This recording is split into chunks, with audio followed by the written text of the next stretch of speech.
많다가 차차 흐려지겠습니다. 제주도에는 가끔 비가 내리겠고요. 일요일인 내일은 남부지방에도 비가 오겠습니다. 앞으로 제주도에 10에서 60mm, 남해안에는 5에서 20mm, 그밖에 남부지방에는 5mm 안팎의 비가 내리겠고 이 비는 내일 늦은 오후에서 밤 사이에 대부분 그치겠습니다. 중부지방은 내일 흐리기만 하겠습니다. 한편 남해안과 제주도는 오늘까지 바람이 강하게 불겠고요. 제주도 해안은 당분간 높은 너울이 몰려오겠습니다. 모레 월요일에는 동해안과 제주도를 중심으로 비 소식이 있고요. 당분간 기온은 평년보다 조금 높겠습니다. 현재 서울의 기온은 21.5도, 습도는 52%입니다. 송소진입니다.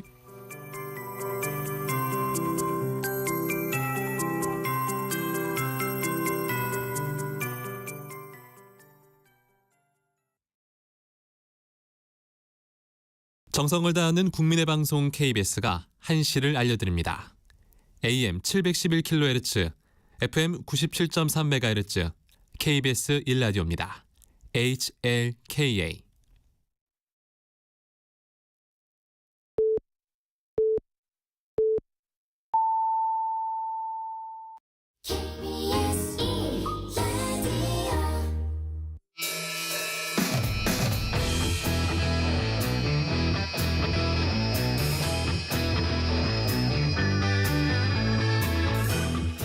정관용의 시사본부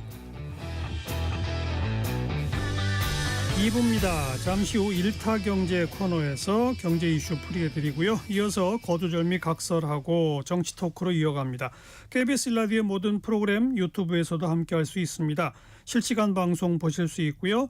정치, 경제, 사회, 문화 다양한 주제의 콘텐츠도 마련되어 있어요. KBS 라디오 유튜브 채널 구독, 좋아요, 댓글 많이 부탁드립니다. 토요일 2부 출발하죠.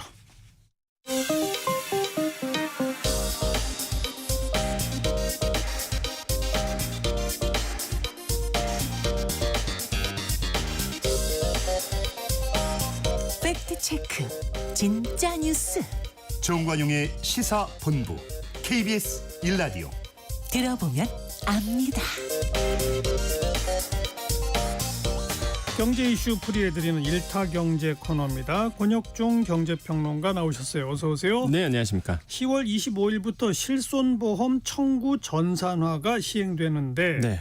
이게 뭐예요? 실손보험 청구 전산화? 보통 우리가 이제 실손보험 청구하게 되면은요, 병의용 가갑구, 영수증 끊고요, 다양한 각종 서류를 받은 다음에 이거를 뭐 팩스 전송하든 사진 찍어서 보내든 굉장히 절차가 굉장히 불편했었습니다. 보험회사에 우리가 직접 보내야 됐죠. 예, 그래서 이거를 이제는 간편하게 전산화해서 바로 보낼 수 있도록 하는 이제 제도예요. 근데 이게 왜 시급하게 도입이 됐냐 그러면 이게 그간 이게 너무 절차가 복잡하다고 귀찮아다 보니까 이게 소액 보험금을 사실상 청구하지 않으신 분들이 꽤 많았습니다. 예. 이게 한 3천억이 넘어간다고 하거든요. 그러다 보니까 야 그러면 이거를 좀 서류 없이 그다음에 복잡한 서류 없이 그냥 바로 간편하게 신청할 수 있도록 하자라고 해서 이제는 이 전산화 시스템이 이제 10월 25일부터 시행이 되고 있습니다. 네. 그럼 어느 병원에서나 다 돼요 이제? 아쉽지만은 사실상 우리들이 많이 가는 일반 병원은 사실상 힘들고요.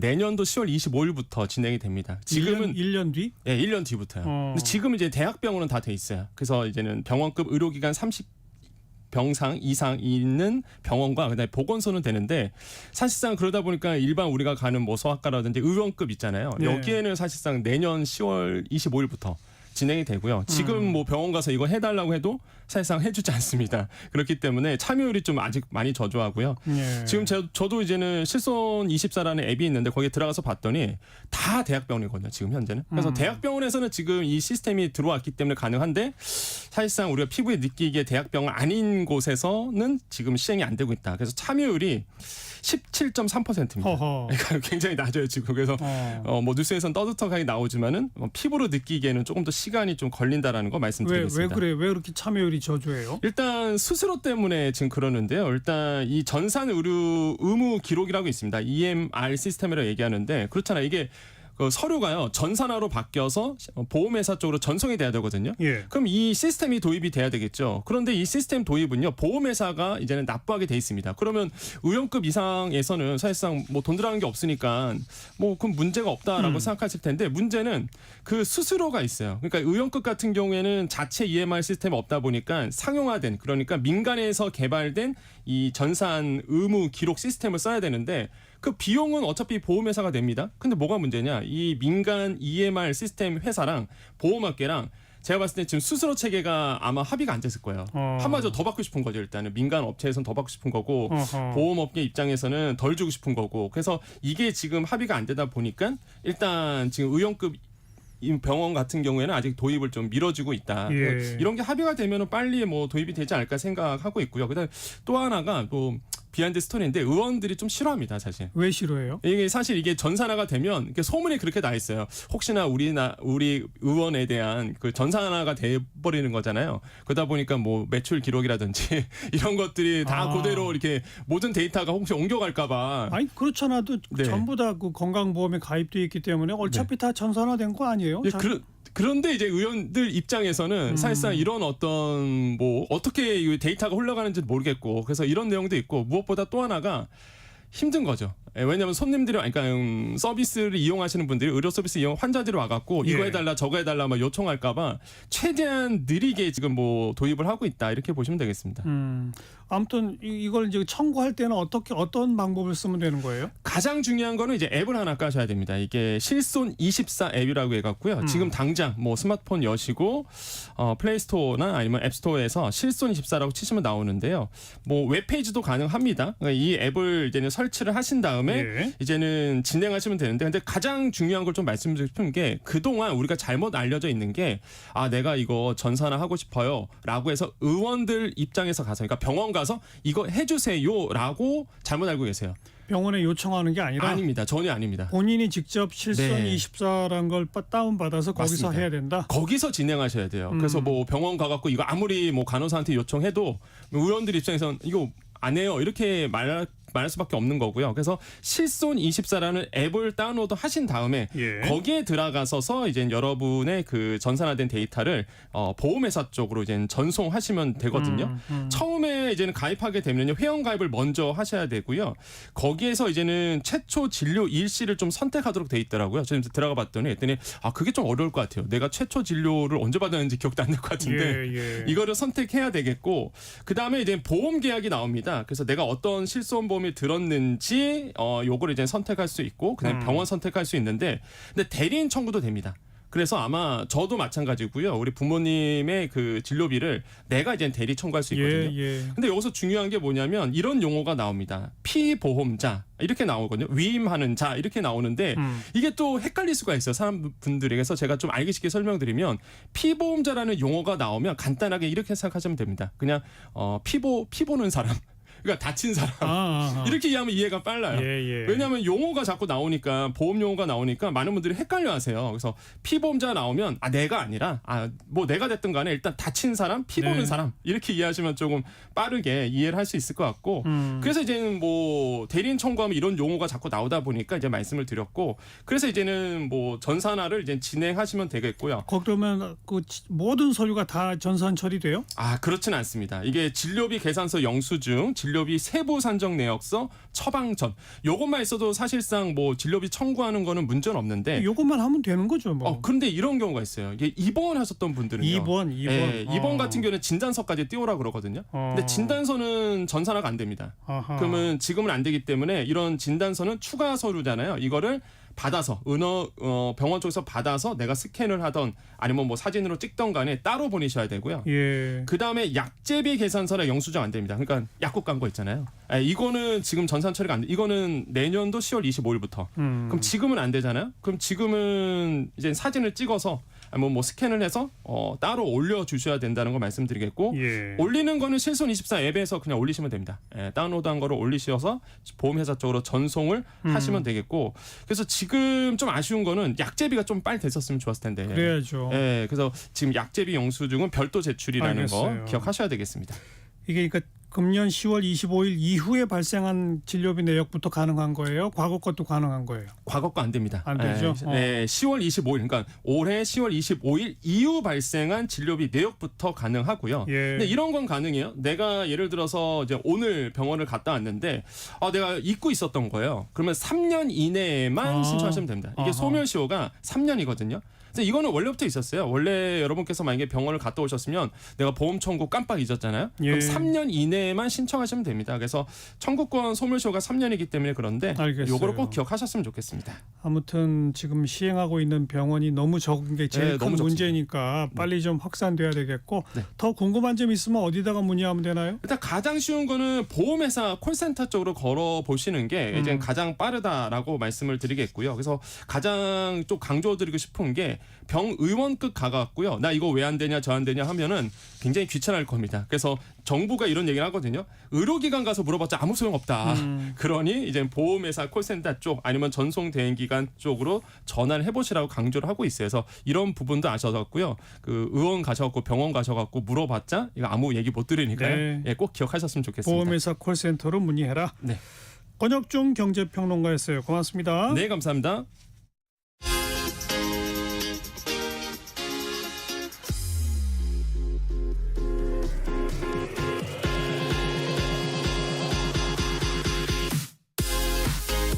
대한민국 시사의 중심 토요일 일요일 낮 12시 10분 KBS 1라디오 정관용의 시사본부.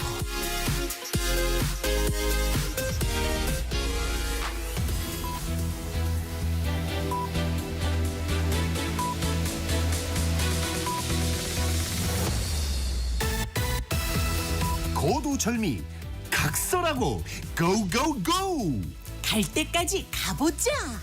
정관용의 시사본부. 주요 정치 이슈들 거두절미하고 알맹이부터 토론해보는 거두절미 각서라고 합니다. 자, 국민의힘 대변인 송영훈 변호사, 더불어민주당 법률위원회 부위원장 지내신 장윤미 변호사 두 분 오늘도 나오셨어요. 어서 오세요. 안녕하세요. 네, 안녕하세요. 전반부 공통질문, 금주의 뜬 인물, 진 인물부터 송영훈 변호사 뜬 인물. 금주의 뜬 인물은 정치인은 아닙니다. 문형배 헌법재판소장 권한대행입니다.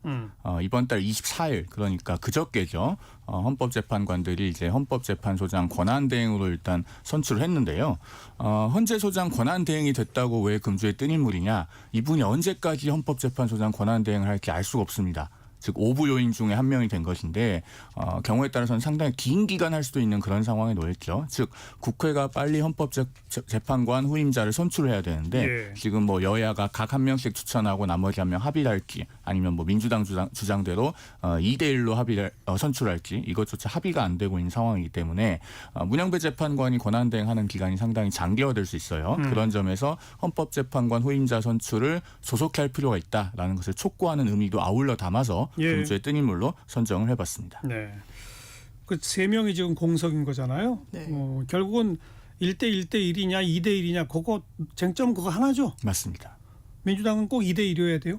뭐 모르겠습니다. 일단 민주당의 입장이 그렇긴 한데 지금 또 되게 이제 법조계에서 유의미한 결정이라고 생각한 게 이진숙 방통위원장이 직무집행이 정지되고 이게 그 의결수 정적수가 안 되면 아예 그냥 그 진행을 심리조차 못- 예. 못하는 그런 상황은 좀 타개를 해가지고 그게 되게 좀 유의미한 부분이 있어서 이게 또 빨리 이제 만들어야 되는 동의인과는 또 이제 멀어진 게 아닌가라는 그런 생각도 들고 근데 빨리 이거는 여야 합의로 하는 게 맞는 것 처리해야죠. 같습니다. 예, 당연히. 네. 자, 금주의 뜬 인물 장윤미 변호사는 저는 추경호 국민의힘 원내대표 한번 음. 꼽아봤는데요. 일단 대통령의 신뢰가 상당하구나. 이게 일단 당원들의 투표로 선출된 한동훈 대표를 대체할 정도로 대통령에겐 인식이 가 있구나. 그리고 추경호 원내대표는 이제 관료 출신 합리적인 인사 뭐 이렇게 치우치지 않은 뭐 이런 평가였는데 지금 상당히 각을 세우시더라고요. 그 각은 한동훈 대표를 향해 있습니다. 그러니까 정치적으로는 어쨌든 이런 맥락에서 과거보다 좀 뜬 인물로 뭐 이렇게 꼽아볼 수 있겠다 생각이 들었습니다. 이따가 좀 본격적으로 네. 얘기하고요. 금주의 진 인물 송영훈 변호사. 자, 금주의 진 인물도 엄밀히 말하면 정치인은 아닌데요. 안타깝지만 이분을 금주의 진인물로 선정하지 않을 수 없을 것 같습니다. 김건희 여사입니다. 예, 그 지금 이번 주에 한국갤럽이 22일부터 24일까지 매주 정례조사로 자체 조사를 실시했죠. 그 밖의 사항은 중앙여론조사심의위원회 홈페이지 참조하시면 되는데요. 대통령 국정수행 지지도가 다시 20%까지 하락을 했습니다. 그런데 부정평가 응답자가 전체 70%고 그중에서 부정평가 이유를 물어보니 김건희 여사 사안을 꼽은 응답자가 15%로 예. 가장 많게 나타났습니다. 1위였죠. 예, 그러면은 지금 여권으로서도 이제는 김건희 여사 사안에 대한 해결을 통한 변화와 쇄신을 더 이상 믿을 수 없는 그런 상황이 됐죠. 그런데 김건희 여사 본인은 현재 이 상황에 대해서 어떻게 보면 묵묵부답입니다. 그런 상황이기 때문에 금주의 진인물로 선정을 해보겠습니다. 네. 장유미 변호사 진인물. 저는 한동훈 대표 이야기를 안 할 예. 수가 없을 것 같은데요. 이번 주에 가장 큰 정치적 이벤트는 아무래도 그 독대 대신 치러졌던 면담이었습니다. 그런데 저는 대통령이 거의 작정을 하고 들어오셨구나라는 인상을 받았습니다. 의전이 뭐 형식적인 거에 불과하다 이렇게는 생각되지 않죠. 대통령이 이렇게 만나는 자리에 의전이란 건 굉장히 많은 정치적 함의를 당연하지만 녹여내고 있는 거고. 그리고 한동훈 대표가 굉장히 정치적으로 어렵게 됐다. 제 생각에는 한동훈 대표가 이렇게까지 홀대를 받을 거라고는 예상 못했을 것 같아요. 어느 정도 마음의 준비는 했을지라도. 그러면 대통령과 관련해서 사실상 장외전부터 차근차근 준비해왔던 측면이 있는데 지금 또 당내에서 전선이 딱 더 분명하게 그어지면서 친한 친윤이 분리가 되고 그러면서 그 국면이 좀 어려워진 측면이 있어서 본인이 잘하고 못하고에 떠나서 예. 정치적으로 어려워진 부분은 있는 것 같아서 진인물로 꼽아봤습니다. 당에서는 원탁 테이블을 요청했는데 거부당하고 직사각형 테이블을 설치했다. 그리고 대통령과 한 대표가 똑바로 이렇게 마주 앉은 게 아니라 대통령 앞에 정진석 비서실장과 한 대표가 이렇게 나란히 앉아 있는 그런 장면을 연출했다. 이게 맞아요?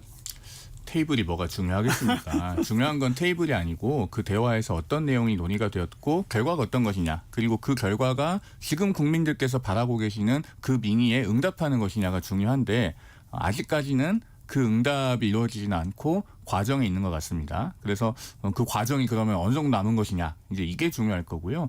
저희가 뭐 형식에 그렇게 중요하게 생각해서 그 부분을 크게 문제 삼고자 하는 것은 아닙니다. 다만 뭐 의전 얘기를 꺼낸 건 그런 얘기인 거죠. 테이블부터. 그렇죠. 왜냐하면 이명박 대통령이 박근혜 전 대통령, 그러니까 전 대표를 만날 때는 이제 원탁이었더라고요. 그리고 저는 그게 의아했던 게 한동훈 대표가 원탁 테이블을 먼저 요구했다라는 뭐 보도가 있었습니다. 거기에 대한 대통령실의 반응이 상당히 의아했어요. 헌정사상 대한민국 정부 수립 후에 이렇게 원탁을 놔달라고 하는 당대표는 처음 본다라는 반응이었습니다. 이거는 폄훼를 위한 좀 의도가 있다라는 생각이 들고 그렇게 이야기를 했더라고요. 사실 대통령실 뭐 본관이라고 할 때까요. 거기까지도 들어가지 못하고 파인그라스 그 홀에서 만나신 건데 대통령실은 원탁을 뭐 옮길 수가 없었다라고 하는데 제가 탁현민 전 비서관이 한 방송에서 아니 대통령실도 옮기는데 원탁 하나 못 옮기냐 이렇게 이야기를 하더라고요. 그래 보이는 거죠. 그리고 한 30-40분을 바깥에 세워두도록 그러니까 늦었다는 거니까요. 대통령이. 일정이 상당히 급하다고 하더라도 나토 사무총장과의 전화가 대단히 급박하게 조율됐다고 생각되지 않습니다. 대단한 의도가 있었다. 한동훈 대표 대단히 만반의 준비를 하신 것 같아요. 빨간 파일 가지고 가셨죠. 뭐 명단도 적고 하고자 하는 말. 전 그게 맞는 태도라고 생각합니다. 대통령은 펜과 메모, 배석한 정진석 비서실장도 펜과 메모지는 없더라고요. 그렇다면 어떤 마음가짐으로 그리고 본인은 한동훈 대표가 배석자 한 명이라도 두고 회담하기를 원했다고 했지만 그걸 거부하면서 파인그라스 정원을 거닐 때 사실상의 그런 참모들로 에워싸는 그런 모습들 예. 뒤에서 찍은 그런 모습들 이거는 사실상 푸대접을 넘어서 저는 아무리 후배 정치인이어도 이게 선배로서 도의는 아니었다 생각합니다. 그렇게 만나고 바로 직후에 추경호 원내대표는 불러서 저녁밥 같이 식사하고. 네네. 일단 뭐 추경 원내대표 본인의 설명은 만찬은 다른 분들하고 하셨고 만찬을 마치고 이제 대통령실에서 들어오라고 해서 다녀왔다. 라고 하는 겁니다. 그래서 뭐 본인의 말씀은 그렇다는 거는 제가 전해드리고요. 형식이나 의전이 중요하다기보다는 역시나 결과가 중요한데 그 결과가 아직은 미흡하기 때문에 이게 수치적으로 나타나고 있습니다. 앞서 제가 말씀드린 그 한국갤럽 이번 주 여론조사에서 국민의힘 정당 지지율은 민주당과 같은 30%입니다. 그런데 대통령 국정수행 긍정평가는 20%거든요. 예. 그러면 여당 지지층 중에서도 3분의 1은 대통령에 대해서 유보적이거나 비판적으로 보고 있다는 겁니다. 이게 영남에 가면 더한데요. TK와 PK에서 대통령 국정수행 긍정률이 각각 26%, 17%예요. 그런데 국민의힘 정당 지지도는 두 지역에서 모두 46%입니다. 그러면 역시나 이들 지역에서도 10명 중에 4명은 여권 지지층이 대통령에 대해서는 유보적이거나 비판적인 입장을 그렇죠. 취하고 있는 것이죠. 예. 그래서 빨리 그 대통령실에서 그 여당 대표와의 관계를 좀 더 전향적으로 가져가실 필요가 있다. 이런 말씀을 저는 드리고 싶습니다. 네, 아무튼 그 김건희 여사 활동 공개 활동 자제, 또 대통령실 인사 개편, 또 의혹 해소 이 세 가지 요구가 다 안 받아들여진 거죠?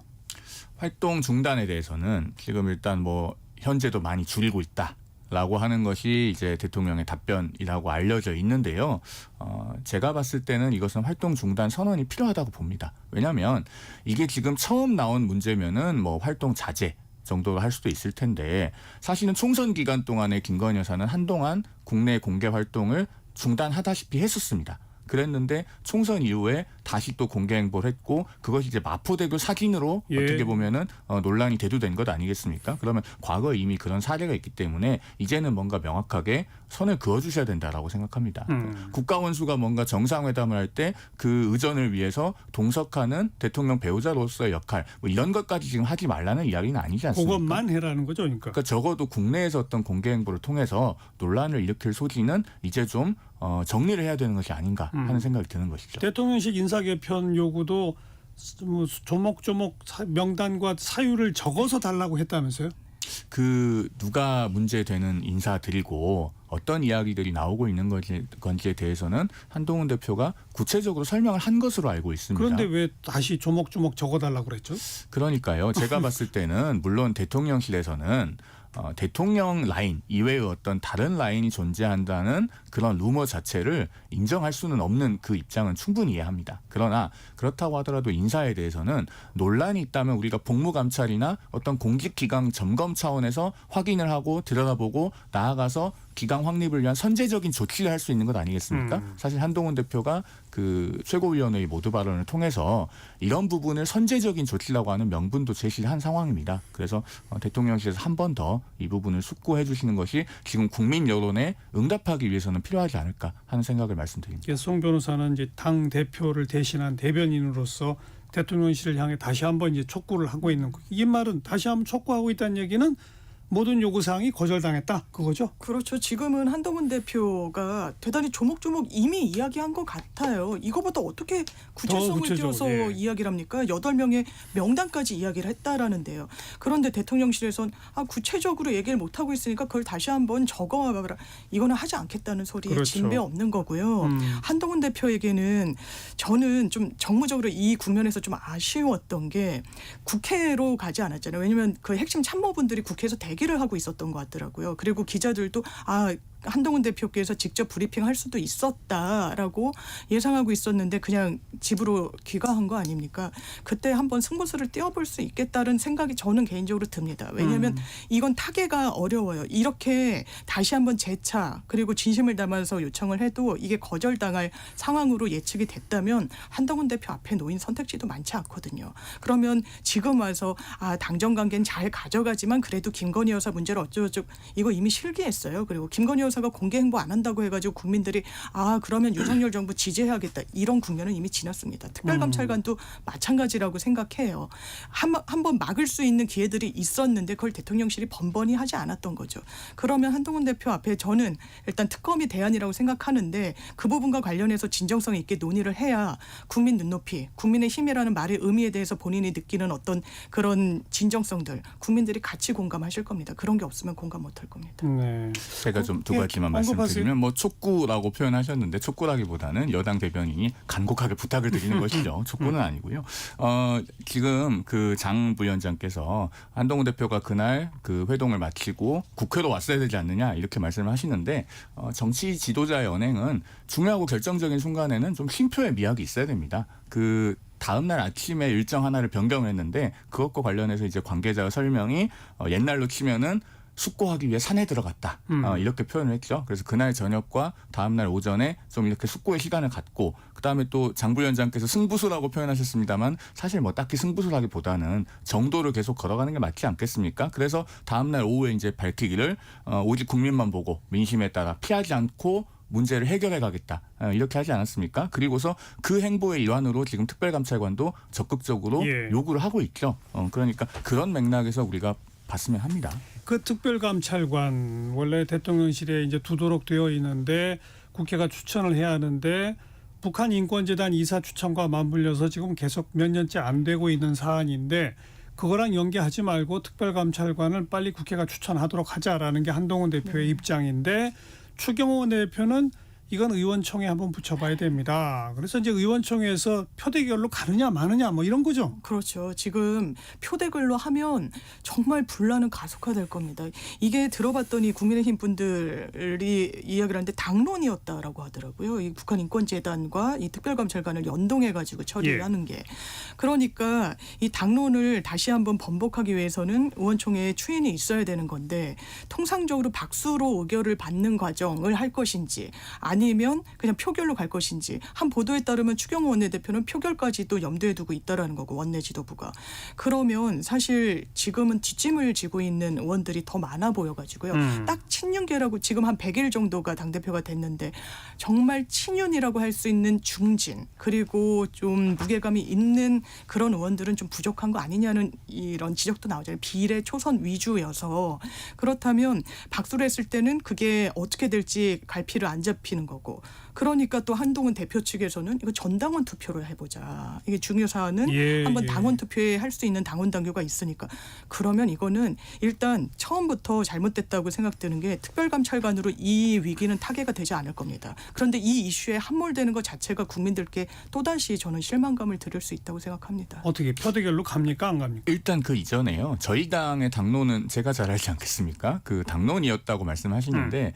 그 당 내부적으로 이걸 체크를 해봤답니다. 그랬더니 의원총회에서 과거의 특별감찰관 추천과 북한 인권재단 이사 추천을 연동하기로 하는 당론으로 의결한 적은 없다고 해요. 없어요? 예, 그러면은 당론은 아닌 겁니다. 그러니까 앞으로 뭐 만약에 어떤 당론을 정한다면은 그건 당론 채택 절차가 필요한 것이지 당론 변경은 아닌 거예요. 네. 일단 그 점을 말씀드리고요.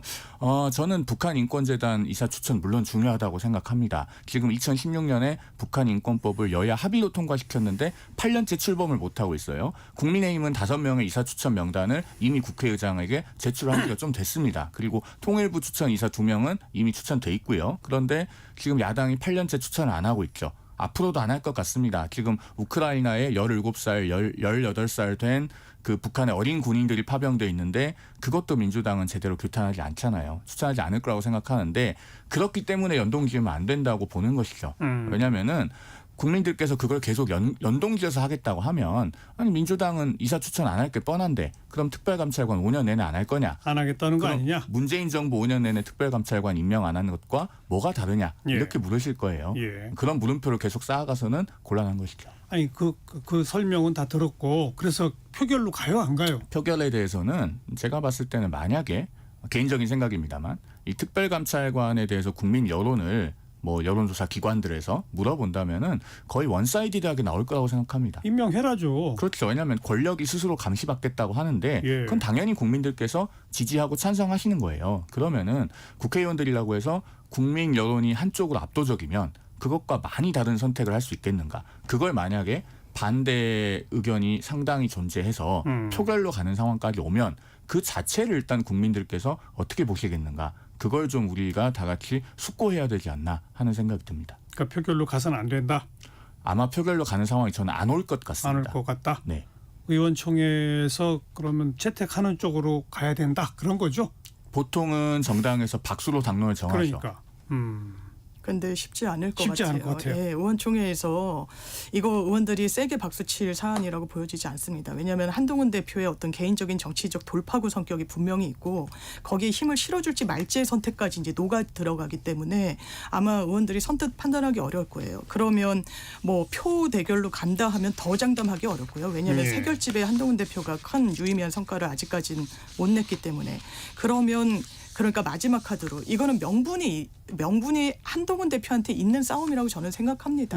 그런데 그 강론을 잘 실기하고 제때 정치적 어떤 정답을 잘 못 보여줬던 것 같아요. 그러니까 계속 어려워진 측면이 예. 있는 것 같은데 예. 여기서도 저는 궁극적으로는 한동훈 대표 앞에 그걸 정말 관철할 생각이 있다면 당원 투표 말고는 확실하게 이것을 이 정당성을 확보할 방안은 뾰족히 없는 것 같습니다. 당원 투표로 가는 게 옳다. 저는 옳다기보다는 한동훈 대표한테. 근데 네, 아무튼 조언을 대통령 드리는 앞에 활동 중단 및 대통령실 인사 개편 카드를 들고 갔다가 퇴짜 맞고 새삼 특별감찰관이라는 새 카드를 꺼낸 건데 그렇죠. 우선 이거부터가 조금 굉장히 위축된 거 아니에요? 위축됐다고 전혀 보지 않습니다. 아.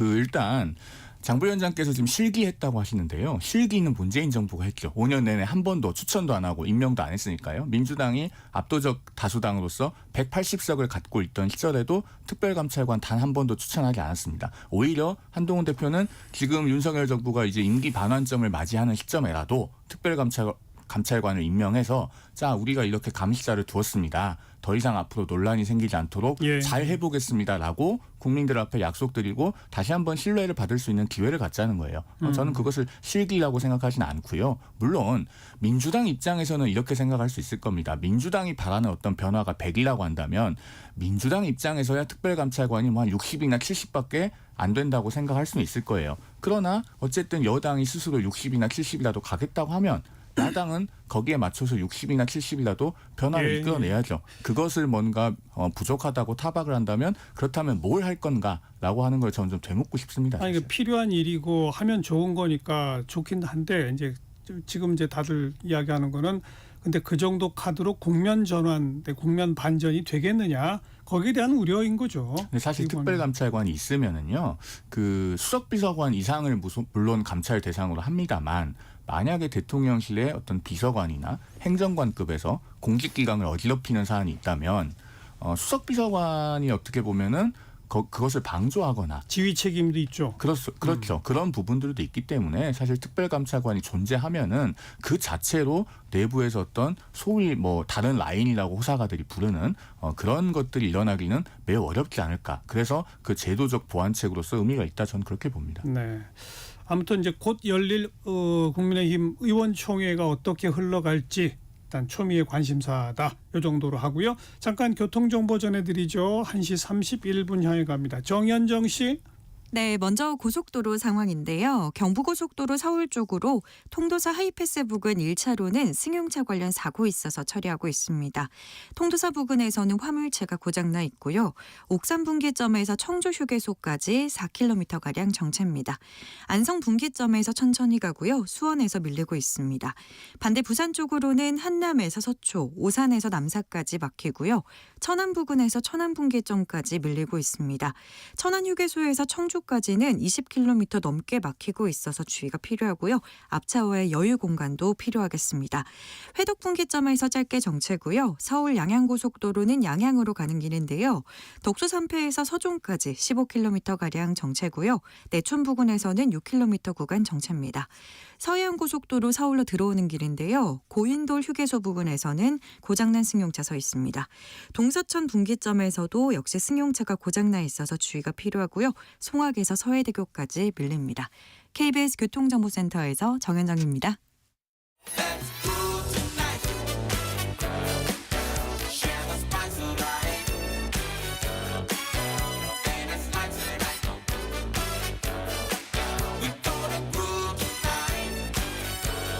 국민 MC 정관용.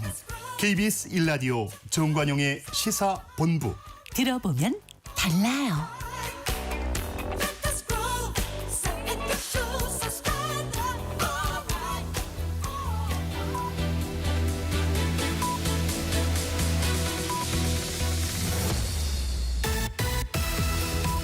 거두절미 각설하고 고고고.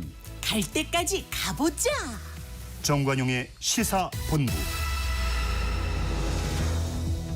매주 토요일 2부 거두절미 각설하고 국민의힘 대변인 송영훈 변호사, 더불어민주당 법률위원회 부위원장 지내신 장윤미 변호사 두 분과 함께하고 있습니다. 후반부 공통질문입니다. 금주의 핫한 한마디, 송 변호사. 네, 민주당 당대표 정무조정실장을 맡고 있는 김우영 의원이죠. 국회 과방위 국감 도중에 아주 특이한 막말을 남겨서 금주의 핫한 한마디로 꼽아봤습니다. 그 김태규 방통위 부위원장과 그 당시에 그 국감 도중에 방문진 직원이 쓰러져서 119에 실려간 그 상황과 관련해서 설전을 나누다가 김태규 부위원장을 상대로 이런 막말을 했다고 하죠. 법관 출신 주제에. 그 올해 국감에서 아주 다양한 종류의 막말과 욕설이 난무했습니다마는 이 법관 출신 주제라고 하는 건 대단히 특이한 막말입니다. 평소에 이 김우영 의원이 사법부를 어떻게 생각하면은 이런 발언을 할 수 있는가 싶고 더더군다나 이분이 그냥 평의원이 아니에요. 앞서도 말씀드렸지만 당대표 정무조정실장으로서 이재명 대표의 최측근이고 민주당 그 원외 최대 조직이었던 더민주 전국혁신회의 상임 대표를 지냈던 그런 분입니다. 이런 그 공식적인 국감 석상에서 법관 출신 주제라고 하는 이 망언을 한 것은 아마 많은 분들께서 이런 거는 정말 처음 들어봤다라고 받아들일 만한 놀라운 한마디여서 금주의 한마디로 꼽아봤습니다. 네. 장윤미 변호사, 금주의 한마디. 네, 저 짧게 첨언하자면요. 이렇게만 소개하시면 청취자분들이 오해하시고요. 예, 말씀하세요.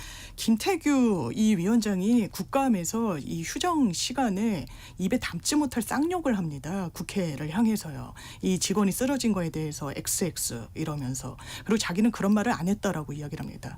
그리고 그 장면이 촬영이 됐기 때문에 돌려봐요.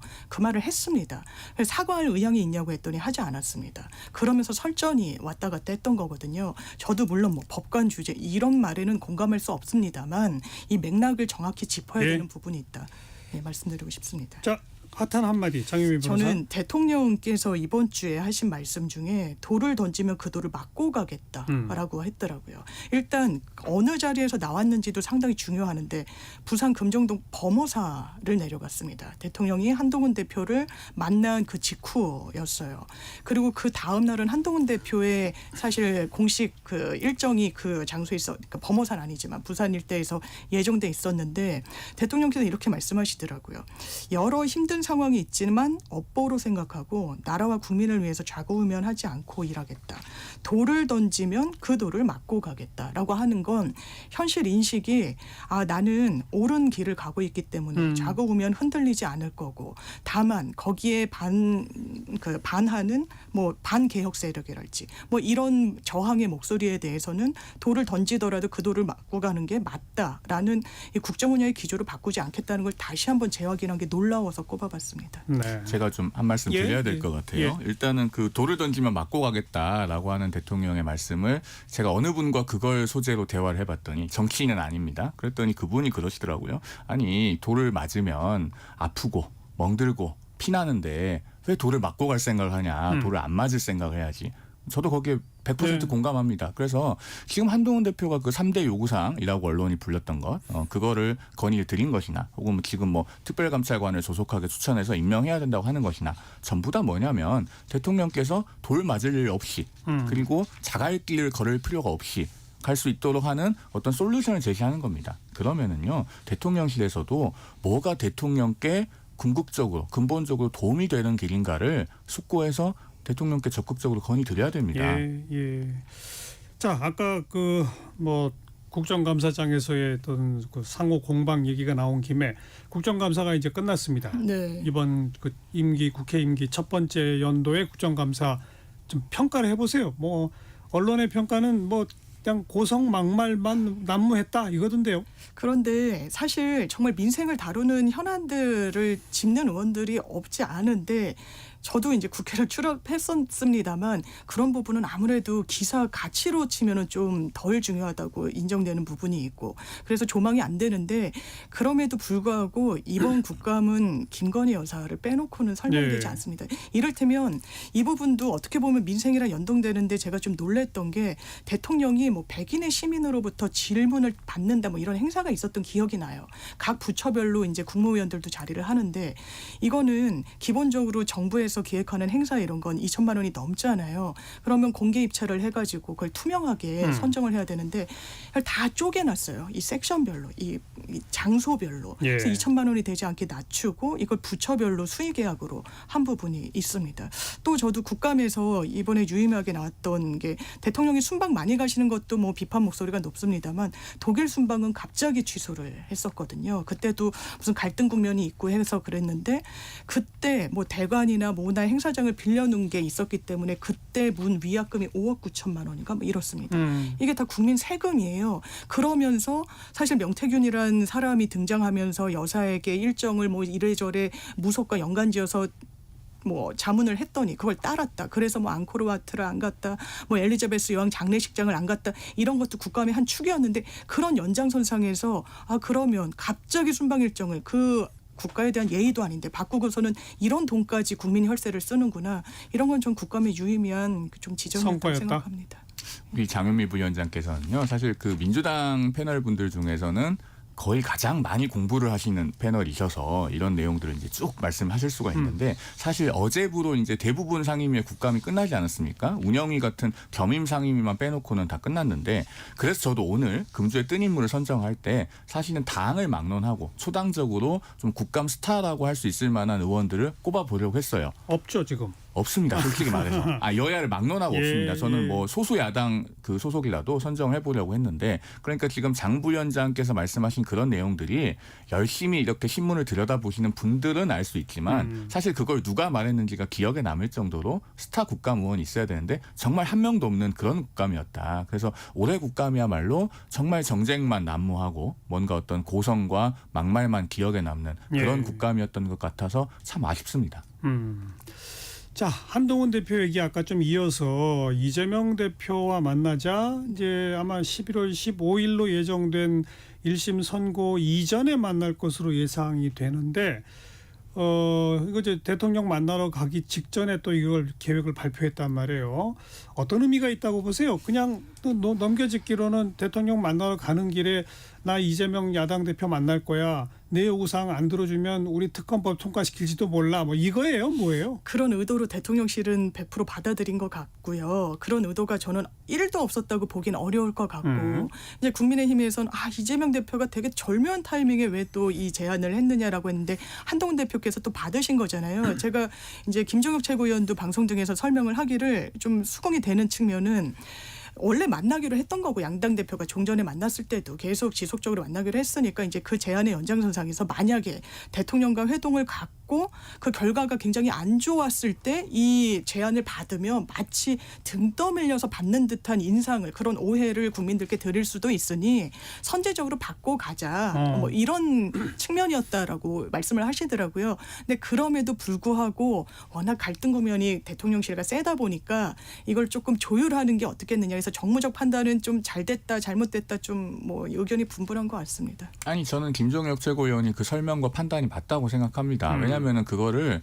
그 대통령과의 회동 이후에 받게 되면은 마치 대통령과의 그 대화에서 결과가 안 좋으니까 그러면 이재명 대표를 만나서 돌파구를 열어보려는 것이 아니냐라고 하는 그런 그 구구한 추측들이 나왔을 겁니다. 그리고 어쨌든 그 제1야당 대표가 만나자고 하는데 안 만날 이유는 없지 않습니까? 지난번에도 한번 만났고. 자주 만나야죠. 그러니까요. 민생을 위해서는 언제라도 머리를 맞댈 수 있는 것이기 때문에 그게 특별히 거부할 이유가 없다면은 바로 수락을 하는 게 맞죠. 그리고 이번에 아마 이재명 대표를 만나게 되면 이재명 대표는 금투세 폐지에 대해서 분명한 답을 준비해 와야 될 겁니다. 지금 그 한동훈 대표가 금투세 폐지를 얘기하고 이게 공론화된 지도 이제 한 100일 가까이 돼가는데요. 민주당은 지도부에 일임하기로 하고 아직까지 가타부타 답이 없습니다. 그런데 이제 금투세 시행까지는 불과 66일 남았죠. 시장의 불확실성은 커지고 있는데 언제까지 폐지냐 유예냐 완화냐 가닥도 못 잡고 있어야 되느냐. 이제는 이재명 대표가 분명한 답을 할 차례고 아마 한동훈 대표 성품상 여기서 폐지라고 하는 답이 안 나오면은 상당히 회담에서 강력하게 요구를 하지 않을까. 저는 그렇게 추론해 봅니다. 폐지입니까? 유예입니까? 폐지를 해야죠. 왜냐하면 3년이나 2년 뒤에 우리가 이 논란을 또 반복하고 있을 수는 없잖아요. 아직 유보적인 상황인 것 같은데 폐지 수순으로도 갈 수 있다 이런 이야기가 당내 이제 분위기는 뭐 이렇게 보도는 나오고 있고. 근데 이건 정말 그 내년 1월 1일 시행 예정인 사안이라 네. 빨리 결정하는 게 옳아요. 그건 맞습니다. 그건 그렇죠? 맞는 것 같고 그래서 뭐 디베이트를 한다 만다 했는데 의견이 너무 분분한 부분도 있고 저는 지금 이제 금투세도 중요한 이슈죠. 이제 한동훈 대표가 띄웠던 부분도 있고 그 의제를. 예. 근데 한동훈 대표가 가져야 될 거는 저는 정말 특검에 대한 입장이라고 생각합니다. 왜냐하면 특별감찰관 대안일 수가 없어요. 왜냐하면 특별감찰관은 앞으로의 비위 같은 걸 이제부터 들여다보겠다는 겁니다. 그걸로 국민들 마음이 의혹이 해소됐다고 생각하지 않을 거예요. 예. 김건희 여사와 관련해서 모두 무죄 방면된 그런 부분과 관련한 실체를 들여다봐야 된다고 생각할 겁니다. 그래서 한동훈 대표가 사실상 기소하라고 검찰을 향해 이야기했었던 거 아닙니까? 그런데 그거를 사실상 무혐의로 종결되고 하는 국면 속에서 민주당이 낸 당리당략성 이런 특검이라고 판단이 되신다면 본인들이 내야 됩니다. 그게 책임 정치. 수정안을 내라. 그렇습니다. 예. 그런데 그걸 하지 않고 민주당 안은 못 받겠다면 108석이나 가진 집권 여당이에요. 당대표가 국민들께 약속 최상병 특검도 사실 제가 실기했다고 한 건 아까 특별감찰관이 아니라 사실 본인이 대국민 약속을 했던 부분을 구체성을 전혀 진일보시키지 못했습니다. 예. 최상병 특검 그랬고요. 대법원장 추천 특검으로 맞습니다. 그 왜 법안을 안 내느냐 이거죠? 네, 김건희 여사 특검도 정말 진정성이 있고 국민의 뭐 눈높이 이거는 대단히 어떻게 보면 그게 구체성을 띠지 않으면 허약한 말이에요. 그 허약한 말을 정말 강하게 만들려면 어떤 대안이 있는지를 해야 되는데 민주당이 한 건 못 받겠다. 이걸로 국민들이 그렇구나 하실까요? 이제 그 국면도 지났습니다. 특검에 대한 한 대표의 입장 어떻게 됩니까? 일단 특검에 대해서 진정성을 말씀하시니까요. 제가 민주당에 먼저 여쭤보고 싶은 게 있어요. 작년 12월에 이른바 쌍특검이라고 해서 도이치모터스 특검법 하나만 통과시키기가 못하니까 50억 클럽 특검법, 대장동 50억 클럽 특검법이라고 하는 걸 같이 통과시킵니다. 예. 그것도 이제 그 특검 추천 방식의 위헌성 문제 때문에 제2 요구가 돼서 되돌아왔죠. 그리고 부결돼서 폐기됐습니다. 민주당 두 번 다시 발의하지 않습니다. 그거는 쏙 빼고. 그렇죠. 그리고 얼마 전까지 그 해병대원 특검법에 훨씬 더 중점을 둬서 이제 공세를 펼치다가 이제는 또 해병대원 특검법 얘기는 쑥 들어가고 계속 김건희 여사 특검법 얘기만 해요. 그리고 거기에 조사 대상을 추가해서 지금 13가지까지 늘려놨습니다. 자, 그러면은 이게 정말로 뭔가 특검을 통해서 진실을 규명해야 될 사안이 있어서 그걸 시급하게 규명하겠다는 분들의 태도인가? 저는 그걸 묻지 않을 수 없어요. 특검에 대한 진정성은 민주당이 먼저 답을 해야 되는 겁니다. 그리고 이제 108석이나 된다고 평가를 해주셔서 얼떨떨한데요. 어쨌든 민주당의 그런 특검 공세가 계속 에스컬레이트 되고 있는 상황에서 그러니까 민주당이 뭔가 접점을 찾을 수 있도록 다가오는 것도 아니고 점점 멀어지고 있는데 거기서 국민의힘이 어떤 자체 특검안을 낸들 그게 무슨 협상과 교섭이 되겠습니까 현실적으로. 의미가 없는 거죠 사실. 그럼 대안 안 낸다?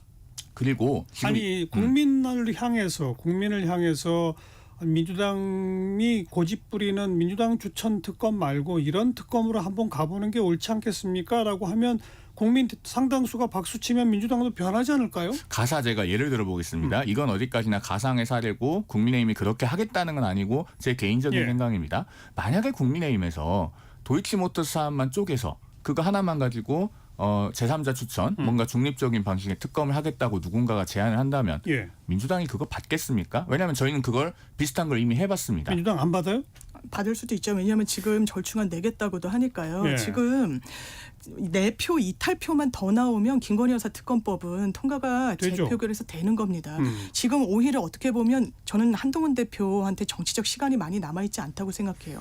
이 특검법이 재표결에서 통과됐을 때 그걸 본인의 공으로 가져와야 됩니다. 그냥 흐지부지 입장도 이두저도 아니게 지금처럼 계속 그냥 간다면요. 그 공도 자기의 것으로 만들 수 없을 겁니다.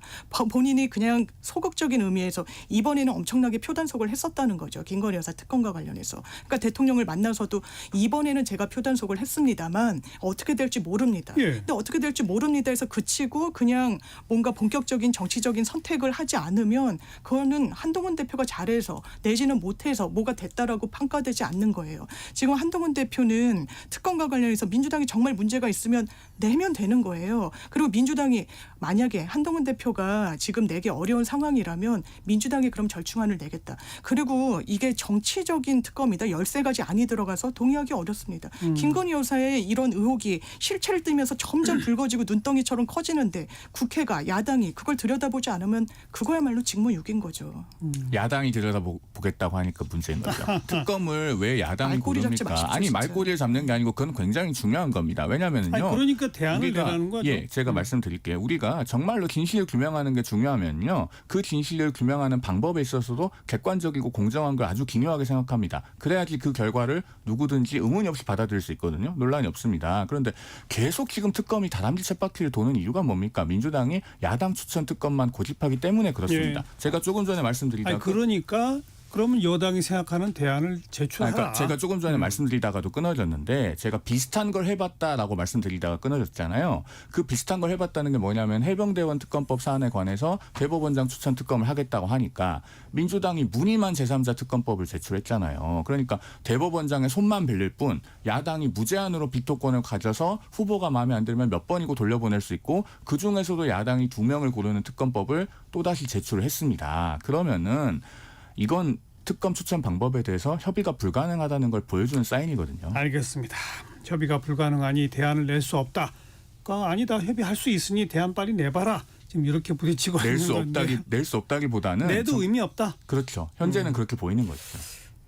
시간 별로 없습니다만은 요건 꼭 좀 언급을 해야 될 것 같아서 북한이 지금 우크라이나 러시아 전쟁에 개입해서 파병이 거의 뭐 기정사실화되고 이미 가 있고 그러지 않습니까? 그러자 이제 윤 대통령이 우크라이나한테 살상무기 지원도 검토할 수 있다라는 발언을 내놨어요. 민주당은 어떻게 생각하세요? 지금 대한민국은 종전도 아니고 정전국이에요. 그리고 대북 위기 굉장히 고조되고 있습니다. 접경 지역의 일상은 무너지고 있고요. 위협도 그리고 안정이 훼손되는 상황이 계속되는데 살상무기를 지원한다? 그것이 대한민국의 안보에 도움이 되는지 저는 기본적으로 좀 의문점이 있고요. 왜냐하면 지금 우리도 대비를 해야 되는 국면을 이 정부가 만들어놨습니다.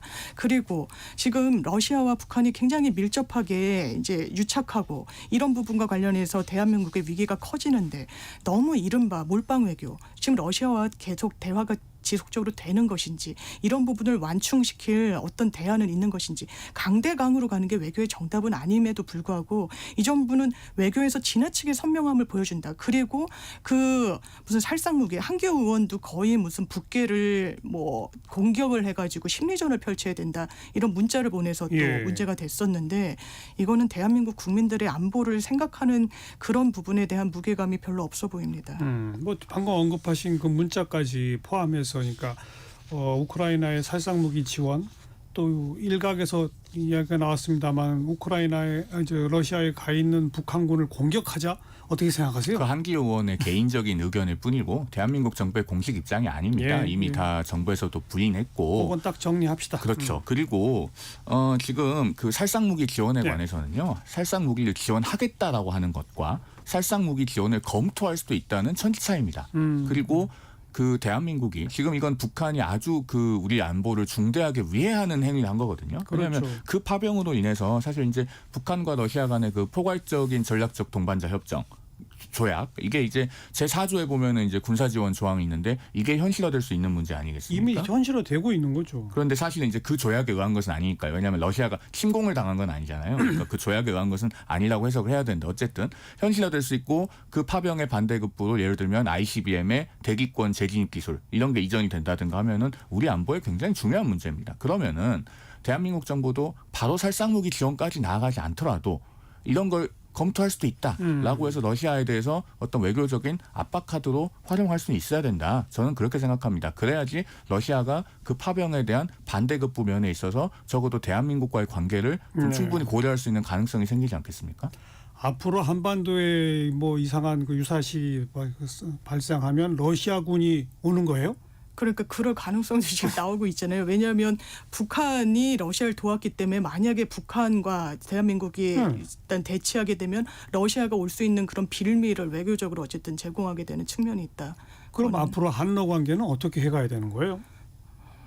그러니까 너무 그 전략적 모호성이라는 걸 보수 진영에서는 상당히 비판을 많이 했었는데 외교는 기본적으로 선명성을 쪘을 때 그 반대급부가 너무 위험도로 초래되기 때문에 전략적인 선택지가 있어야 되는데 한미 동맹 너무 중요하죠. 일본과의 관계 당연히 앞으로 나아가야 됩니다. 근데 그것만 있는 게 아니에요. 대한민국을 둘러싼 그런 지정학적 위치상 더더군다나 중국과 러시아의 관계 상당히 중요한데 그걸 제대로 못 해내고 있는 것 같습니다. 문제는 북한이 이렇게 파병하기 전이면 모르겠는데요. 북한과 러시아가 이렇게 강력하게까지 군사적으로 밀착하게 되는 상황이 된 바에는 한미일 안보 협력의 강화가 불가피합니다.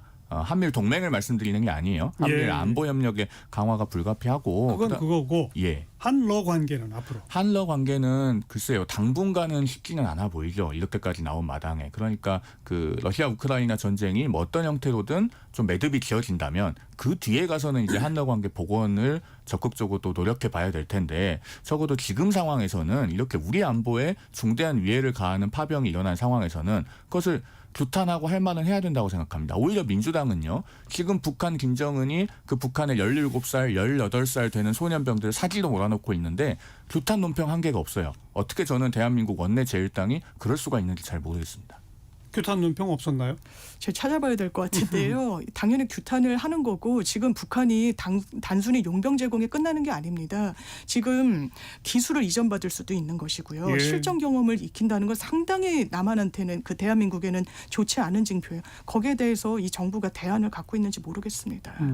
그 대안을 위해서 사실은 방어용 무기 제공이 2단계, 그다음에 살상 무기 제공은 가장 높은 단계잖아요. 그런 것들에 대해서 전략적인 유연성을 열어놓기 위해서 우리가 가장 높은 단계의 행위까지 검토할 수 있다라고 하는 발언이 나온 겁니다. 검토 카드를 일단 던진 것뿐이다. 현재로서는 또 그건 적절한 대응이라고 본다. 그 말씀이신 그렇죠. 거죠. 말은 할 수 있어야 됩니다. 근데 이제 그보다 더 근본적으로 앞으로 한러 관계를 어떻게 풀어갈지 한러 사이의 경제적인 어떤 관계도 굉장히 크단 말이에요.